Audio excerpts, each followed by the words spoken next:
हर सुबह वो लड़का स्टेशन के पास वाली चाय की दुकान पर अखबार बेचता था। नाम था अमन। चेहरे पर थकान थी, पर आंखों में सपना था, सरकारी अफसर बनने का। दिन में काम, रात में पढ़ाई, यही उसकी दिनचर्या थी। कभी बिजली चली जाती, कभी नींद पूरी नहीं होती, पर वो हर हाल में पढ़ता था, क्योंकि उसके लिए ये सिर्फ नौकरी नहीं, इज्जत की लड़ाई थी। गांव वाले कहते, अरे ये एग्ज़ाम तेरे बस का नहीं। 2 बार फेल हुआ, तीसरी बार भी रिजल्ट में नाम नहीं आया। उस दिन वो चुप रहा, पर अंदर कुछ टूटा नहीं, बल्कि अंदर आग लग गई। उसने खुद से कहा, अब या तो मैं यह एग्ज़ाम पास करूंगा, या कोशिश करते करते मर जाऊंगा। और अगले साल वही अमन सेलेक्ट हुआ।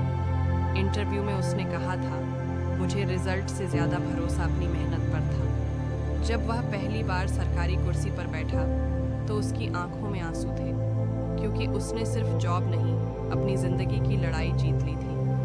सीख, सपना कितना भी बड़ा हो, फर्क नहीं पड़ता।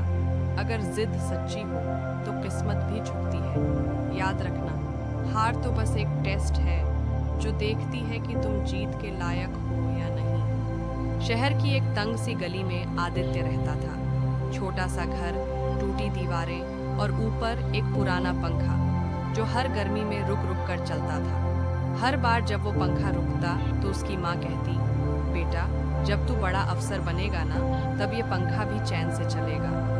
आदित्य मुस्कुराता, पर अंदर कहीं ये बात तीर की तरह लगती थी। वो जानता था ये घर सिर्फ ईंटों का नहीं, उसकी मेहनत के भरोसे का बना है। वो दिन में काम करता, रात को लाइट चली जाए तो मोमबत्ती की रोशनी में पड़ता। कभी कभी थक जाता, पर हर बार उस पंखे की चरमराहट याद आती, जैसे वो कह रहा हो, चल रुक मत।